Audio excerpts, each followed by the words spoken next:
क्या ये एक दो पिक्चर्स हमने लिए हैं, टाइम नहीं था तो आप, मैं जानती हूँ आप सबने इस बातों को कहीं ना कहीं वीडियोस में, मूवीज में, इमेजेस में देखी होंगी कि ये इस तरह से जो दाख का फल होता है उसको इस तरह से क्रश किया जाता है, रौंदा जाता है। उसके बाद जाकर कहीं वो जो भी उसका उत्तम इस्तेमाल है, चाहे मेडिसिन या वाइन के रूप में, कन्वर्ट होने से पहले वो इस तरह के एक प्रोसीजर में से या एक एक प्रक्रिया में से होकर गुजरता है। और आपको जानकर आश्चर्य होगा, यही एकमात्र ऐसा फल है जो कुचले जाने के लिए बनाया जाता है।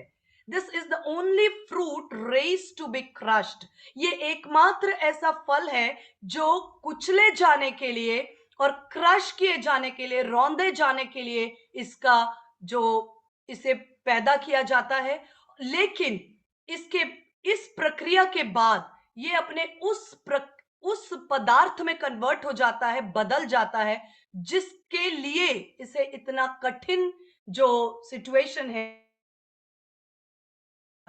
ये जस्ट मैं आपको पिक्चर दिखा रही थी।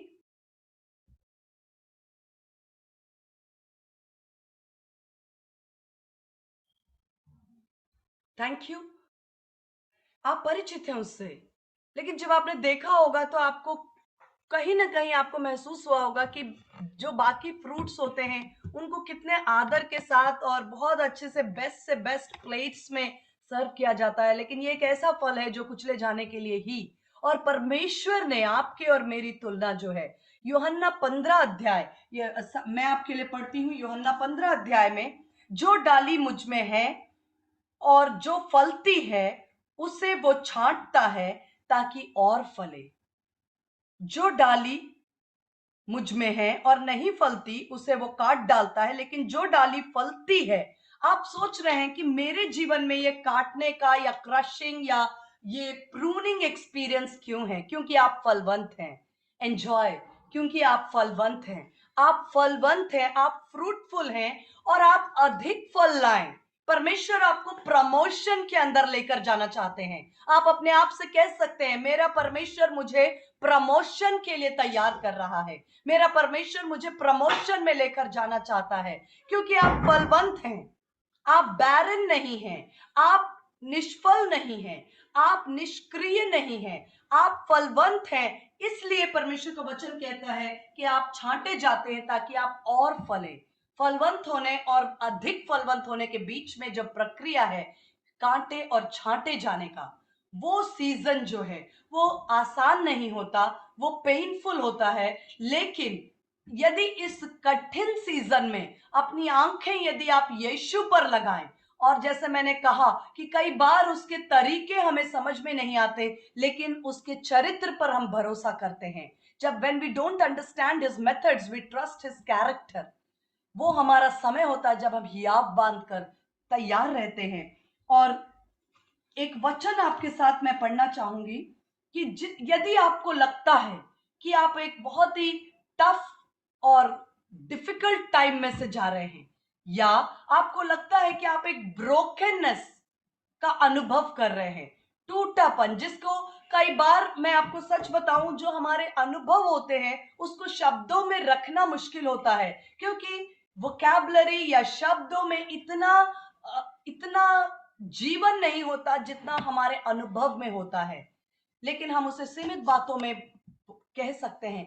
कोई भी सिचुएशन आपके लाइफ में ऐसी है जहां आपको लगता है कि आप पीड़ा के अनुभव में से, एक क्रशिंग एक्सपीरियंस में से जा रहे हैं। जैसे मैंने कहा, क्रशिंग के बाद सोरिंग। सोरिंग यानी कि जैसे मैंने आपको बताया, छोटी जो चिड़ियाएं होती हैं वो अपने पंखों को बहुत अधिक फ्लैप करती हैं, लेकिन ईगल और ऐसे पक्षी, जो परमेश्वर ने मेरी और आपकी तुलना भी उकाब पक्षी से की है, और उकाब पक्षी बहुत अधिक अपने पंखों को फ्लैप नहीं करता।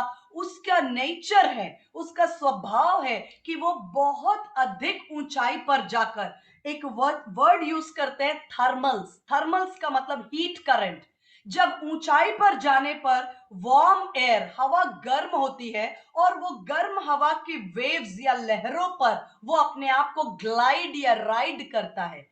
तो वो जब इतना ऊंचा उठ जाता है कि वो हवा पर अपने आप को तैरने के अनुभव पर लाता है, तो उसके पंख जो हैं वो लगभग स्थिर होते हैं। वो स्थिर होते हैं और वो आराम से उस हवा में ग्लाइड या राइड करता है। लेकिन उस ऊंचाई तक पहुंचना एक ईगल या उकाब के लिए सोरिंग एक्सपीरियंस है, लेकिन एक छोटा उसका बच्चा जो उकाब का बच्चा होता है, उसके लिए यदि इस अनुभव की ट्रेनिंग में लेकर जाए तो उसे लगता है ये मेरे लिए मृत्यु या मेरे लिए गिर जाना या मेरे लिए चोट का अनुभव होगा। एक छोटे ईगलेट जिसको कहते हैं, ईगलेट के लिए ऐसी ट्रेनिंग इतनी हाइट तक जाकर रेस्ट के साथ, स्थिरता के साथ, अपने बिना अपने पंखों में बहुत अधिक दम भरे, बहुत आराम से हवा की उन ऊंचाइयों के साथ रेस्टफुली स्थिर उड़ने का अनुभव की ट्रेनिंग एक ईगल या उकाब मैच्योर होने पर पाता है। लेकिन अगर वो बेबी ईगल है, छोटा बेबी है, और उसे इस ट्रेनिंग में लेकर जाते हैं तो उसे हर बार ऐसा लगता है, आप जानते हैं कि उसके माता पिता उसे एक हाइट तक लेकर जाते हैं और वहां उसे छोड़ देते हैं और उसे लगता है कि मैं नीचे जाकर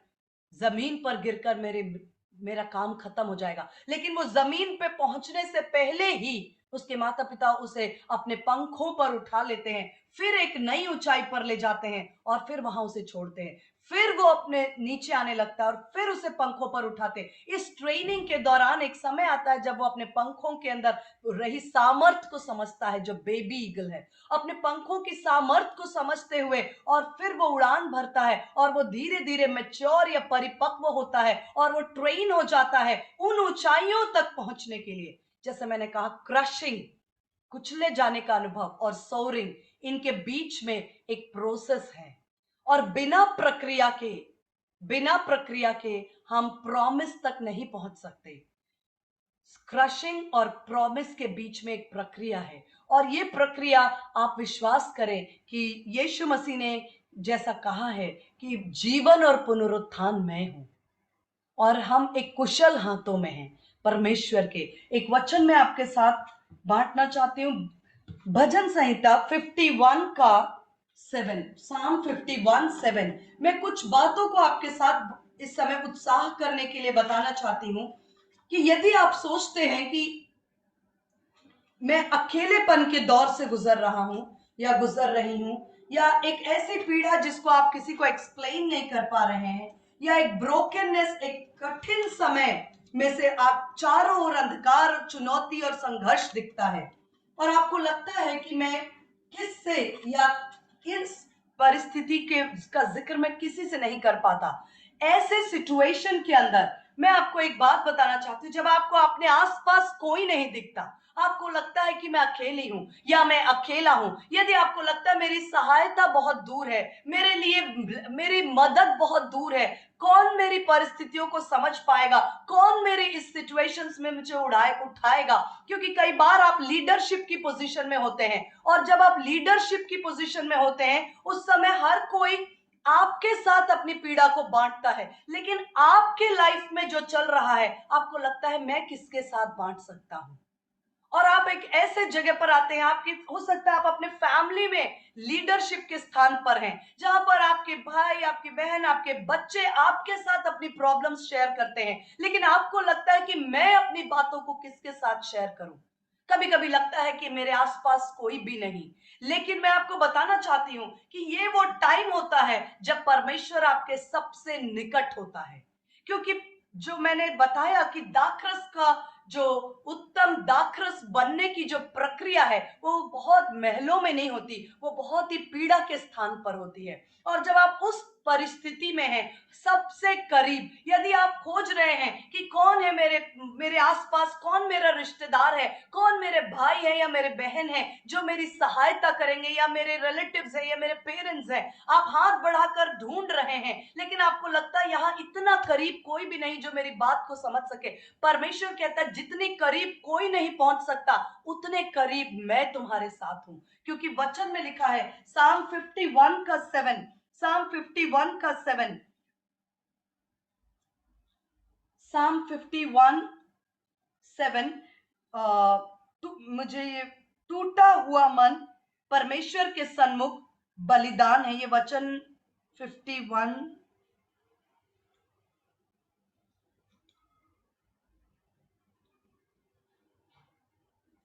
ये वचन मुझे समय रेफरेंस नहीं दिख रहा, साम 51 में ही है। हाँ सॉरी 17, आई एम सॉरी 17। टूटा मन परमेश्वर के योग्य बलिदान है। टूटा मन परमेश्वर के योग्य बलिदान है। परमेश्वर का वचन आपको उत्साहित करता है। आपको लगता है कि परमेश्वर, मेरी परिस्थिति ऐसी है, मैं क्या लेकर आऊं आपके पास। कभी कभी आपको लगता है पौलुस ने तो जेल में भी आधी रात को स्तुति और आराधना की, मैं तो स्तुति और आराधना नहीं कर पा रही हूं, मैं क्या लेकर आऊं आपके पास। धन्यवाद लेकर नहीं आ पा रही, स्तुति लेकर नहीं, आराधना, मेरे पास कुछ भी नहीं जो मैं आपके सन्मुख लेकर आऊं। मैं क्या लेकर आऊं। परमेश्वर का वचन कहता है तेरा टूटा हुआ मन वही मेरे सन्मुख योग्य बलिदान है, तो उसी को लेकर मेरे पास आ। परमेश्वर का वचन कहता है टूटा मन परमेश्वर के योग्य बलिदान है। God sees it as a sacrifice. परमेश्वर उसे उत्तम बलिदान के रूप में देखते हैं। हे परमेश्वर, तू टूटे और पिसे मन को तुच्छ नहीं जानता। कभी लोग कह सकते ये क्या भेंट लेकर आए हो आप, ये क्या लेकर आए हैं आप। लेकिन जब आप अपने परमेश्वर के पास कुछ भी लेकर नहीं जा पाते और आप कहते हैं परमेश्वर मैं क्या लेकर आऊं आपके पास, परमेश्वर कहता है जो तेरा मन है, जो टूटा हुआ है, तो उसी को लेकर आ, क्योंकि टूटा हुआ मन और मेरे योग्य बलिदान है। टूटा और पिसा मन परमेश्वर तुच्छ नहीं जानता।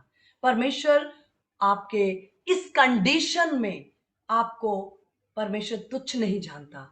न ही परमेश्वर आप पर दोष लगाते हैं कि ये क्या है। जब यीशु मसीह के शिष्य यीशु मसीह के क्रूस की मृत्यु के बाद, इतना यीशु मसीह ने 3 वर्ष तक उनको सिखाया, 3 से अधिक वर्ष उनको पवित्र आत्मा से भरा, उनको वचन से सिखाया, उन्हें दुष्ट आत्माओं पर अधिकार दिया, उनके साथ रहा, उनके साथ यीशु मसीह ने रहकर उन्हें सारी बातें सिखाई। लेकिन यीशु मसीह की मृत्यु के बाद ये सब के सब जो कुछ चेले थे वो सब उठकर नाव में चले गए। उन्होंने कहा चलो हम अपने बिजनेस पर वापस चलते हैं, हमारे जो बिजनेस है ना मछली पकड़ने का, हम उसमें वापस चलते हैं। और रात भर मेहनत करने के बाद भी पतरस ने कुछ नहीं पाया। तब ऐसा लगता है यीशु मसीह ने उसे दोष नहीं लगाया, पतरस मैंने तुझे कितनी शिक्षा दी, मैंने तुझे कितना सिखाया, मैंने तुझे कितनी बातों को बताया, मैंने तुझे दुष्टात्माओं पर अधिकार दिया, तू वापस ये बिजनेस में आ गया। नहीं, यीशु मसीह ने उनके लिए भोजन तैयार किया और उन्होंने उनसे पूछा तुमने कुछ खाया, तुमने क्या खाया कुछ। उनकी सिचुएशन को यीशु मसीह जानते थे और कहा आओ कुछ खा लो। परमेश्वर दोष लगाने वाला परमेश्वर नहीं, वो आपको उत्साह देने वाला। और सवाल कई बार लगता है कि ये टूटा हुआ जो अनुभव है, जिस सीजन के बारे में मैं आपसे बात कर रही हूँ, एक क्रशिंग सीजन, मैं सीजन वर्ड इसलिए बोल रही हूं ताकि ये ना समझें कि ऐसा ही मेरा जीवन भर रहेगा। नहीं, ये एक ऋतु है और ऋतुएं बदलती हैं। ऋतुएं बदलने के लिए परमेश्वर ने आज्ञा दी है उत्पत्ति 8 के 22 में कि जब तक सूर्य और चंद्रमा रहेंगे तब तक ये ऋतुएं, ये सब कुछ बदलते रहेंगे। सोना और बोना और काटना ये ऋतुओं के साथ होगा। परमेश्वर ने कमांड किया है seasons should change, seasons must change. आप एक सीजन में हैं, जैसे मैंने कहा कि मिड ऑफ द ईयर में, लेकिन यदि इस सीजन को आप परमेश्वर के हाथ में सौंपते हैं और उसके वचन के अनुसार अपने आप को दे देते हैं, परमेश्वर आपके जीवन में एक आपको एक अलग ब्लेसिंग्स और अनॉइंटिंग से, फ्रेश अनॉइंटिंग से, नए अभिषेक से भरने के लिए आपको प्रिपेयर करते हैं, नए अभिषेक से भरने के लिए प्रिपेयर करते हैं। कई बार हम प्रेयर करते हैं कि परमेश्वर नया अभिषेक दीजिए, नया ताजा अभिषेक, नया ग्रेस दीजिए, नई एम्पावरमेंट दीजिए, नए ब्लेसिंग्स दीजिए, नई लेवल्स पर लेकर जाइए। लेकिन परमेश्वर का वचन यह भी कहता है कि नया दाखरस पुराने मशकों में नहीं भरा जाता। कुछ तो है मेरे अंदर जो परमेश्वर नया करना चाहते हैं, कुछ तो है मेरे अंदर जो परमेश्वर काटना और छांटना चाहते हैं। और इस समय आपके सबसे करीब कौन है? परमेश्वर का पवित्र आत्मा। एक और वचन मैं आपके साथ आपको उत्साहित करने के लिए बताना चाहती हूँ। आइजाया 57 का 15, यशाया का 57 का 15, यशाया 57 आइजाया 57 का 15 मैं आपके लिए पढ़ती हूं। ये भी बहुत खूबसूरत वचन है। क्योंकि जो महान और उत्तम और सदैव स्थिर रहता है, परमेश्वर के विषय में लिखा है, क्योंकि जो महान और उत्तम और सदैव स्थिर रहता है और जिसका नाम पवित्र है, वो यूं कहता है, मैं ऊंचे पर और पवित्र स्थान में निवास करता हूं। ये परमेश्वर अपने विषय में बात करता है कि जो महान, उत्तम और सदैव स्थिर रहता है, जिसका नाम पवित्र है, वो यूं कहता है कि मैं ऊंचे पर हूं, मैं पवित्र स्थान पर निवास करता हूं। परमेश्वर को अपना प्रिय स्थान है, निवास स्थान, वो है पवित्र स्थान। मैं ऊंचे पर और पवित्र स्थान में निवास करता हूं और उसके संग भी रहता हूं जो खेदित और नम्र है, कि नम्र लोगों के हृदय और खेदित लोगों के मन को हर्षित करूं। Praise the Lord, praise the Lord.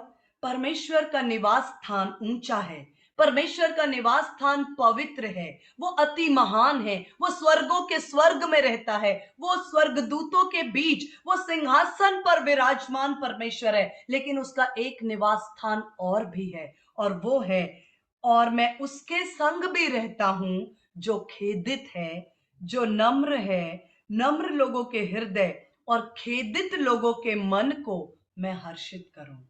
यदि आपको लगता है कि मेरा मन खेदित है, तो आपका मन परमेश्वर का निवास स्थान है, परमेश्वर का निवास स्थान है। आप आपके सबसे निकट इस समय, पीड़ा के समय, यीशु मसीह जब क्रूस पर थे, वो 5,000 की भीड़, वो 7,000 की भीड़, वो सारा शहर जिसने चंगाई पाई, पूरा का पूरा शहर यीशु मसीह के पास उमड़ता था चंगाई पाने के लिए, रोटी खाने के लिए। लेकिन जब यीशु मसीह क्रूस पर थे, पीड़ा के स्थान पर, वो 5,000, वो 7,000 लोग कहीं दिखाई नहीं दिए, दूर दूर तक। लेकिन ऐसे समय में परमेश्वर का वचन कहता है, मैं पवित्र स्थान में भी रहता हूं और मैं ऐसे उसके भी संग रहता हूं जो खेदित है, और खेदित लोगों के मन को मैं हर्षित करता हूं। You are God's dwelling place. टूटा हुआ मन परमेश्वर के सन्मुख ग्रहण योग्य बलिदान है। ये टूटा हुआ अनुभव हर एक के लाइफ में अलग अलग कॉन्टेक्स्ट से हो सकता है। हो सकता है कोई आपके लाइफ में ऐसी चैलेंजिंग सिचुएशन हो, ऐसी कोई परिस्थिति आई जिसके वजह से, मैं एक प्रभु के दास को सुन रही थी, अमेरिका के बहुत अच्छे प्रचारक पास्टर टी.डी. जेक्स के विषय में, और जब मैं उसको सुन रही थी, ऑलमोस्ट इट वाज लाइक, मुझे ऐसा लग रहा था कि मुझे कुछ अपने लाइफ की बातें याद आ गई। वो कह रहे थे कि जब मेरा चर्च बन रहा था, बहुत ही खूबसूरत चर्च बन रहा था, और मेरे पास फोन कॉल्स आते थे कि पास्टर कौन सा कलर लगाए वॉल्स पर, कौन से आर्किटेक्ट को हायर करें, कौन सी टेक्नोलॉजी को लें, कैसे हम चर्च को सजाएं। एक तरफ मेरा चर्च बन रहा था और एक तरफ मेरी मदर प्रतिदिन मृत्यु की ओर जा रही थी। वो बता रहे थे, कुछ बीमारी का नाम उन्होंने बताया, अल्जाइमर और समथिंग। वो बोल रहे थे मेरा चर्च बन रहा था और प्रतिदिन, और मैं अपनी मदर को प्रतिदिन डेथ की तरफ जाता हुआ देख रहा था। बहुत ही अच्छे प्रभु के दास हैं पास्टर टी.डी. जेक्स। मैं उनको सुन रही थी एंड इट वाज, वो बोल रहे थे कि लोग महिमा को देखते हैं लेकिन आप क्रशिंग को देखते हैं। बोले मैं अपनी मम्मी के हॉस्पिटल में, जब वो बीमारी के बिस्तर पे थी, मैं उनके साइड में बैठकर अपनी एक किताब भी लिख रहा था, अपनी मम्मी की सेवा भी कर रहा था और एक किताब भी लिख रहा था। लोग किताब को पढ़ते हैं, तारीफ करते हैं, प्रशंसा करते हैं, आशीष पाते हैं, लेकिन शायद ही कोई जानता है कि ये किताब जब लिखा जा रहा था, उस समय लिखने वाला कहाँ बैठकर और किस सिचुएशन में लिख रहा था। जब मैं इन बातों को पढ़ रही थी तो मुझे बहुत सी बातें अपने लाइफ की भी याद आई। मुझे याद है जब मेरे पिता प्रभु के पास गए, उसमें बहुत ही कम दिनों के अंदर मैंने सोचा था कि मुझे कुछ वक्त चाहिए कि मैं अपने इस माउंटिंग सीजन को या दुख को मैं कर सकूं, लेकिन बहुत कम समय के अंदर मुझे एक मीटिंग के अंदर जाना था, प्रचार भी करना था, और बहुत से लोग वहां पर दुष्टात्माओं से पीड़ित थे और मुझे याद है शायद 1 मंथ भी नहीं हुआ था और हमें उस जगह पे जाना था और हम गए और लोग चंगाई पाए, लोगों ने छुटकारा पाया, लोगों ने वचन से छुटकारा पाया, दुष्ट आत्माओं से आजादी पाई। लेकिन जब लोग उस ग्लोरी को देख रहे थे, लेकिन वो क्रशिंग सीजन जिससे आप उस टाइम पे चल रहे हैं, उसका अंदाज नहीं होता है। People will see the glory but you know the crushing. लेकिन परमेश्वर हमें एक नया दाखरस डालने के लिए एक ऐसे बर्तन में तब्दील कर रहे हैं। हालेलुया। परमेश्वर का वचन सिचुएशंस हो सकते हैं, कभी कभी कोई परिस्थिति ऐसी ना हो तो भी। अय्यूब का एक वचन मैं बहुत मुझे टच किया, ये वचन अय्यूब 19 का 2। मेरा समय कम है, बीच में थोड़ा डिस्टरबेंस की वजह से शायद मैं 5 मिनट एक्स्ट्रा ले सकती हूँ यदि आपकी अनुमति और परमिशन हो। 19 जोब 19:2, अय्यूब का 19 का 2, जोब 19:2, अय्यूब 19 का 2। अय्यूब कहता, तुम कब तक मेरे प्राण को दुख देते रहोगे और बातों से मुझे चूर चूर करोगे। ये वचन बहुत बहुत टाइम पर आपको रेलेवेंट लगेगा। कभी कभी ऐसा नहीं होता है कि कोई बहुत बड़ी दुर्घटना हो गई है या जॉब चला गया है या बहुत बड़ी घटना। कभी कभी शत्रु शत्रु लोगों का इस्तेमाल करता है। और अय्यूब कहता है, तुम कब तक मेरे प्राण को दुख देते रहोगे और बातों से मुझे चूर चूर करोगे। कभी कभी शब्द भी चूर चूर कर देते हैं, एक क्रशिंग, एक कुचले जाने के अनुभव में हमें लेकर जाते हैं, जिनको हम बयान नहीं कर सकते। कई बार लोग कहते हैं क्या हुआ, इसमें क्या हुआ, लेकिन वो जो अनुभव है उसको शब्दों में बयान नहीं किया जा सकता। जो अय्यूब कहता है कि तुम कब तक अपनी बातों से। हो सकता है आपके जीवन में परमेश्वर आपको एक नए लेवल ऑफ अनॉइंटिंग के लिए, एक नई लेवल ऑफ मिनिस्ट्री के लिए, एक नए दाखरस के उंडेले जाने के लिए, एक नए ग्रेस के लिए, एक नए पावर के लिए, एक नई ब्लेसिंग के लिए तैयार करते हैं। और वहां आप देखते हैं कि कुछ चारों ओर आप सोचते हैं कि मैं भलाई करती हूं, लेकिन लोग ऐसी बातों को करते हैं। वचन में जैसे लिखा है, तुम अपनी बातों से मुझे चूर चूर करते हो। अय्यूब अपने विषय में कहता है कि अय्यूब ने अपने पुस्तक में बहुत सी बातें लिखी जो वो भलाई करता था। लिखा है कि वो विधवाओं की सुधि लेता था, अनाथों की सुधि लेता था, काउंसल करता था, दान दे, सब कुछ बेस्ट ऑफ बेस्ट। सब कुछ अच्छा करने के बाद भी लोगों के पास कुछ बातें ऐसी थी जिससे वो उसे बोलकर चूर चूर भी कर रहे थे। तो जब इस अनुभव में से आप गुजरे तो आप इसको स्ट्रेंज या ऐसा ना समझें कि ये क्या हो रहा है। कभी कभी हम अपने आप को दोष देने लगते हैं, क्या हम सबसे बुरे हैं, क्या हमारे अंदर कोई भलाई नहीं, क्या मेरे जीवन में कोई अच्छाई नहीं, क्या मेरे जीवन में कोई आशीष नहीं। लेकिन परमेश्वर का वचन आपको हियाव देता है कि यीशु मसीह को याद रखें, यीशु मसीह को देखें। यीशु मसीह ने कौन सा बुरा काम किया था, कब किसका नुकसान किया। यीशु मसीह ने सिर्फ भलाई की, यीशु मसीह ने सिर्फ चंगाई की, भूखों को खिलाया, आंसुओं को पोंछा, मुर्दों को जिलाया। इनमें से कौन सा काम था जिसके लिए लोगों ने कहा कि इसे क्रूस पर चढ़ाया जाए, इसे क्रूस पर चढ़ाया जाए। और यहां तक कहा कि इसके क्रूस पर चढ़ाया जाए और इसकी मृत्यु और इसका लहू हम पर और हमारे बच्चों पर हो तो भी हमें मंजूर है, लेकिन इसे क्रूस की मृत्यु, भयानक मृत्यु दी जाए। यीशु मसीह ने क्रूस की भयानक मृत्यु के लायक क्या किया था। इसीलिए यूहन मैं बार बार कहती हूँ, रोमन्स 15:4, रोमियो 15 का 4 कहता है कि जो बातें परमेश्वर के वचन में लिखी गई हैं वो तुम्हारी शिक्षा के लिए है, ताकि तुम हियाव पाओ, तुम सीखो कि यदि यीशु मसीह, लिखा है वो जब तुम भले के साथ वो ऐसा करते हैं, लिखा है जब वो गुरु के साथ ऐसा करते हैं, तो तुम्हें क्यों शौक लगता है जब तुम्हारे जीवन में ऐसा अनुभव आता है। तुम क्यों सोचने लगते हो कि मैंने कितनी भलाई की। लेकिन ये बात सच है कि गलेशियंस में लिखा 6:8 में कि यदि तुम हियाव ना छोड़ो, यदि तुम भलाई करने से अपने आप को न रोको, तुम ठीक समय पर अपनी कटनी काटोगे और अपना प्रतिफल पाओगे। यीशु मसीह के वचन में परमेश्वर के वचन में लिखा है कि परमेश्वर टूटे हुए मन वालों के समीप रहता है। यदि आज आप प्रश्न पूछते हैं, कौन है मेरे पास, कौन है मेरा, कौन मेरे बातों को समझता है। किससे मैं इन बातों को शेयर करूं? उसका जवाब एक वचन है, साम्स 84 का 18, भजन संहिता उसका 84 का 18। मैं कंक्लूड करने पर हूं, साम्स 84 का 18, भजन संहिता 18 84 का 18 मैं आपके लिए पढ़ती हूं। सॉरी, आई एम सॉरी, 34 का 18, आई एम सॉरी, कुछ मिस्टेक्स। 34 का 18, यहोवा टूटे मन वालों के समीप रहता है और पिसे हुओं का उद्धार करता है। यदि आप प्रश्न पूछते हैं कौन मेरे पक्ष में है, कौन मेरे समीप है, कौन मेरे निकट है, उसका आंसर परमेश्वर का वचन कहता है, यहोवा टूटे मन वालों के समीप रहता है, पिसे हुओं का उद्धार करता है। धर्मी पर बहुत सी विपत्तियां पड़ती तो हैं, परंतु यहोवा उसको उन सब से मुक्त करता है। विपत्तियां पड़ती तो हैं, लेकिन यहोवा उन सब से उनको मुक्त करता है।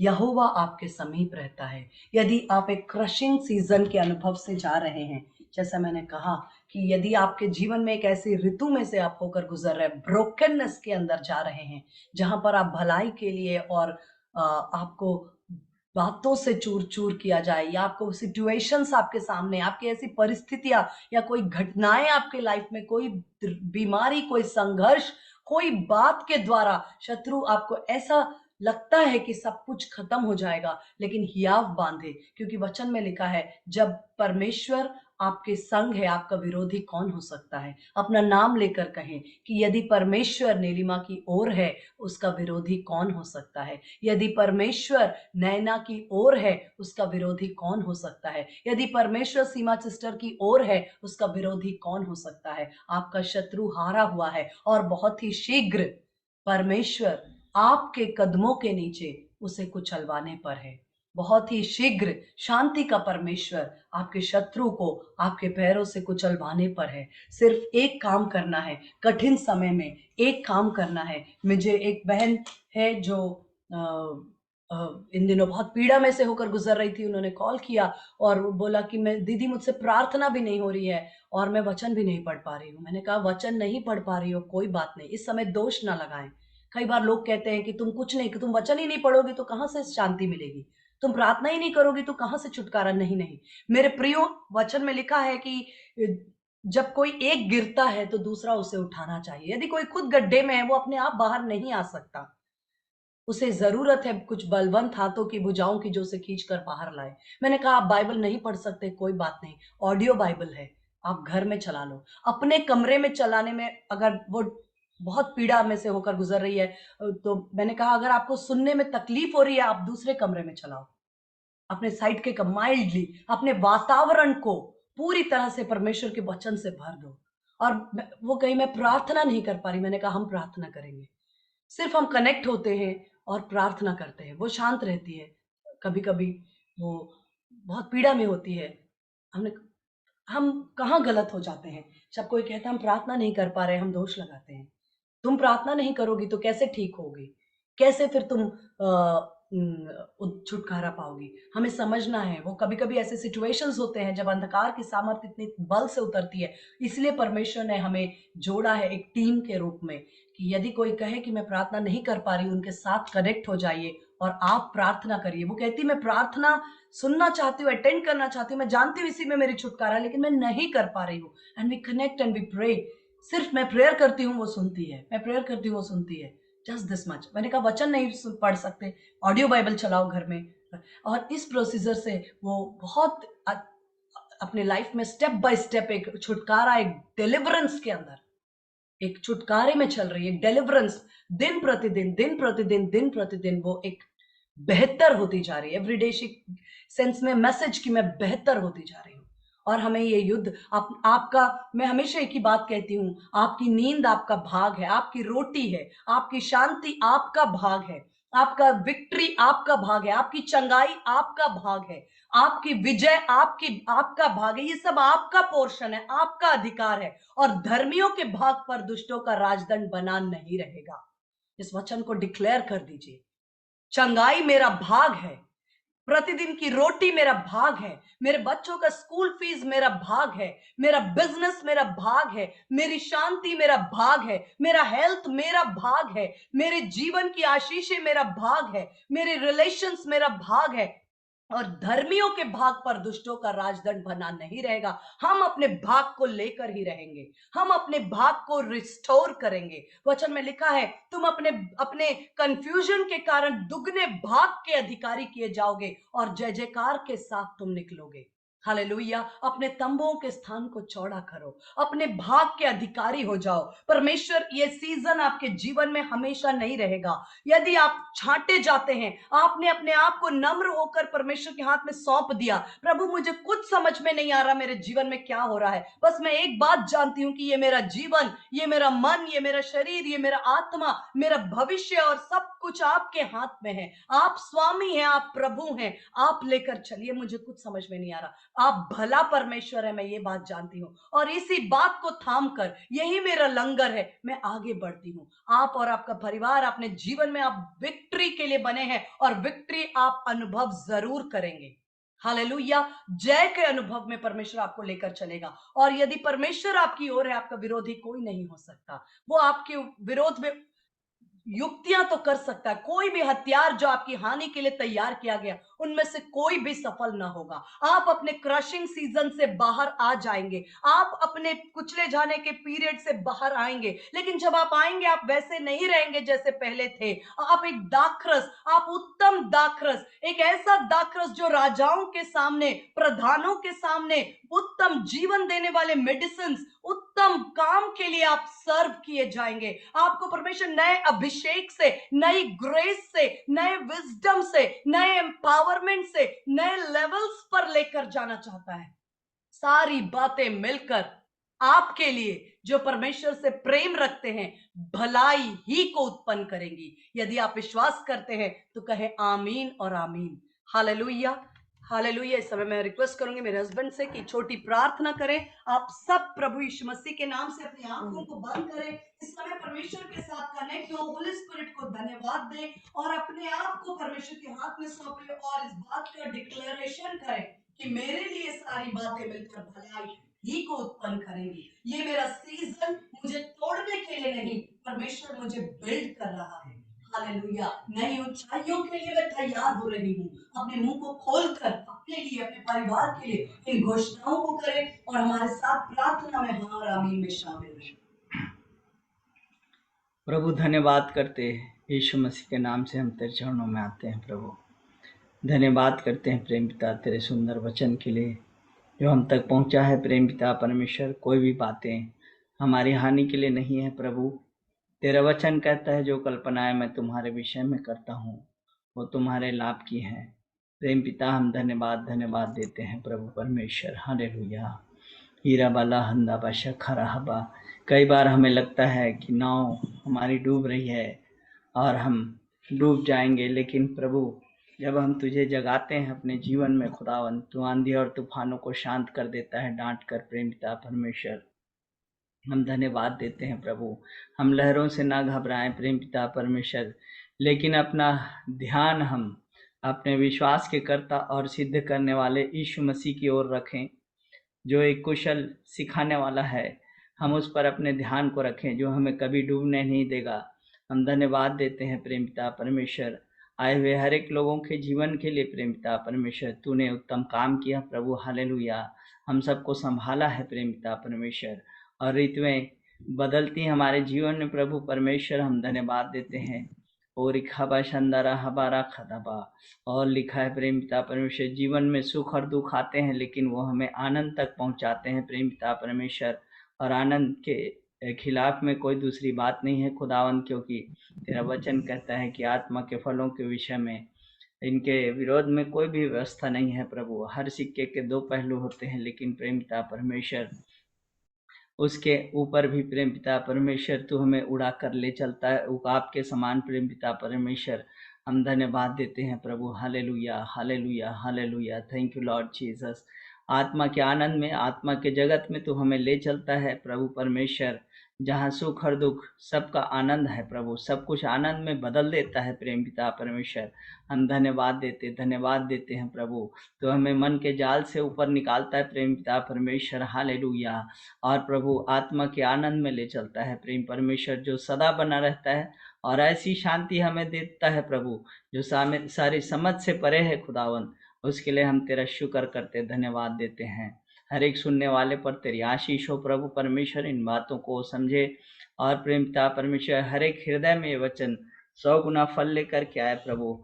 हम धन्यवाद देते हैं और हम सब मिलकर प्रार्थना करते हैं भाई जितेंद्र चौधरी के लिए खुदावन, जो इस वक्त हॉस्पिटल में है प्रभु और हमारे मीटिंग से जुड़े हुए हैं प्रेम पिता परमेश्वर। हम धन्यवाद देते हैं, उनके जीवन को तूने बचाया है प्रभु परमेश्वर, चमत्कारिक ढंग से, अद्भुत ढंग से प्रेम पिता परमेश्वर तूने उन्हें रक्षा की प्रेम पिता परमेश्वर। और आगे प्रभु तो उनकी गवाही को हम सुनेंगे प्रेम पिता परमेश्वर। और तूने प्रेम पिता परमेश्वर अपने भक्त के रूप में खड़ा करने जा रहा है प्रभु, दुगने सामर्थ्य के साथ। उस शरीर की हर एक दुर्बलता, हर एक कमजोरी, हर एक पीड़ा को हम यीशु मसीह के नाम में डांटते हैं और पूरी तौर से दूर हो जाने की आज्ञा देते हैं। पूरी तौर से हर एक बीमारी के बंधन, लाचारी के बंधन यीशु के नाम में टूट जाए और शरीर में नया बल आ जाए प्रभु। हम धन्यवाद देते हैं किरण आंटी के लिए भी, जो हॉस्पिटल में जाती है, उनकी मदद करती हैं प्रभु, तो उन्हें भी आशीष दे। और प्रभु हम रानी सिस्टर उनके बच्चे के लिए भी प्रार्थना करते खुदावन, कि उन्हें भी संभाल, उनकी हर एक आवश्यकता यीशु मसीह तेरे भंडार से पूरी की जाए प्रभु। हम सब मिलकर प्रभु उनके लिए प्रार्थना करते और धन्यवाद देते हैं। सारी बातों को तेरे बलवंत हाथों में सौंपते हैं और बिनती खुदावन यीशु मसीह के नाम से मांगते हैं, आमीन।